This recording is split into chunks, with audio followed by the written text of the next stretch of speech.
아침을 여는 뉴스7 6월 3일 오늘의 주요 소식입니다. 이재명 경기도지사가 역점을 두고 추진하는 기본정책 시리즈 중 금융부문 대표 정책인 기본대출 관련 논의가 본격 이뤄지고 있습니다. 경기도는 이 지사와 국회의원 41명 공동 주최로 경기도 기본금융국회 토론회를 개최했습니다. 이 지사의 이 같은 행보는 경기도 차원에서 거론했던 기본대출을 국회로 가져와 보다 심층적인 논의를 진행하는 한편 정책 실현의 보편성을 확보하기 위한 포석으로 해석됩니다. 여권의 유력 대권 주자인 이 지사가 국민의 기본적 금융권을 보호하자는 취지로 기본대출 카드를 들고 나오자 그를 지지하는 현역 국회의원들이 동조하고 나서고 있습니다. 은행권의 반대에도 기본대출 관련 법안이 마련될까요? 최근 급격히 성장하고 있는 단백질 시장을 선점하기 위한 식품업계의 행보가 빨라지고 있습니다. 코로나19 여파로 중장년층은 물론 MZ세대도 건강에 대한 관심이 높아지면서 간편하게 영양을 보충할 수 있는 단백질 제품을 찾는 수요가 크게 늘어났기 때문입니다. 지난 2월 글로벌 시장 조사기관 마켓인사이트에 따르면 전세계 단백질 식품 시장 규모는 2017년 110억 달러 규모에서 오는 2025년 278억 달러에 이를 것으로 예측됩니다. 지난 2018년 890억 원 수준에서 작년 2,460억 원 수준으로 3년 새 276% 상승했습니다. 올해 업계 전망치는 작년 대비 139% 성장한 3,430억 원입니다. 건강 제품 선호 트렌드가 언제까지 이어질까요?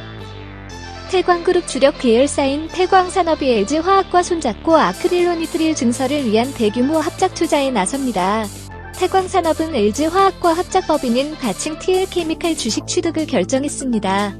태광산업은 TL케미칼 전체 주식 370만 주의 60%인 222만 주를 728억 원에 취득하며 나머지 40%인 148만 주는 LG화학이 485억 원에 인수할 예정입니다. TL케미칼은 추후 유상증자 등을 통해 추가 출자할 예정입니다. 태광산업은 현재 울산광역시 남구 부곡동에 위치한 석유화학 상공장에서 연 29만 톤의 아크릴로니트릴을 생산하고 있습니다. 합작 공장은 울산에 마련될 예정이며 연 26만 톤 규모로 2024년에 첫 상업 생산에 나설 계획입니다. 창사 이래 처음으로 태광산업과 글로벌 고부가 가성수지 생산시장 점유율 1위 LG화학의 합작법인을 설립한 목적은 무엇일까요? 한국시티은행이 국내 소비자금융 부문 철수 방식을 놓고 고민 중입니다. 적정 인수자 찾기가 녹록치 않기 때문입니다. 이런 상황에서 시티은행 노조는 전체통 매각 방식을 관철해야 한다고 주장하고 있습니다.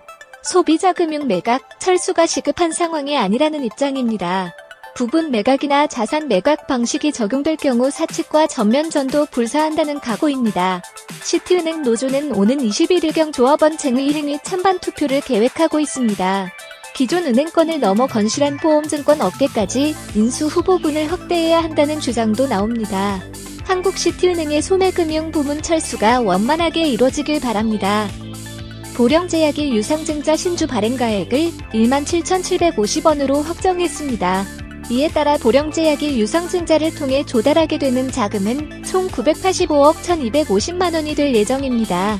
지난해에 이어 2년 연속으로 유상증자를 시행해 그간 외부 차입으로 인해 확대된 재무부담을 완화할 수 있게 됐습니다.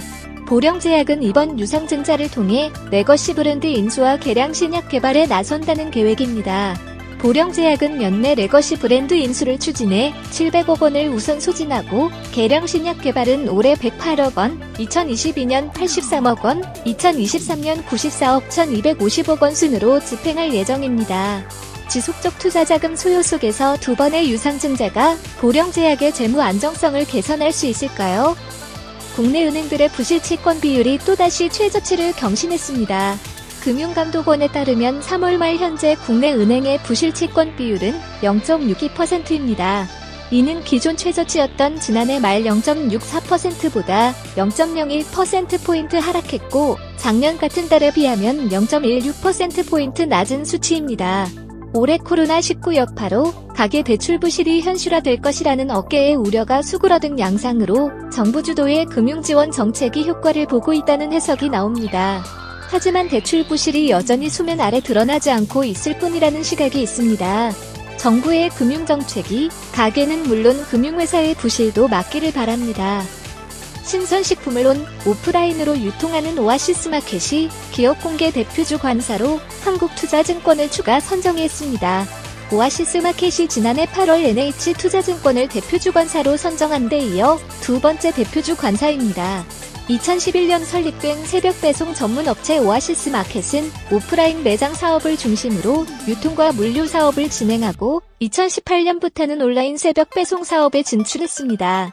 마켓컬리와 쿠팡, SSG.com, 롯데온 등이 이 시장에서 경쟁하고 있지만 오아시스만 유일하게 흑자를 내고 있습니다. 공동 대표주 관사를 선정한 오아시스마켓의 상장 속도가 빨라질까요?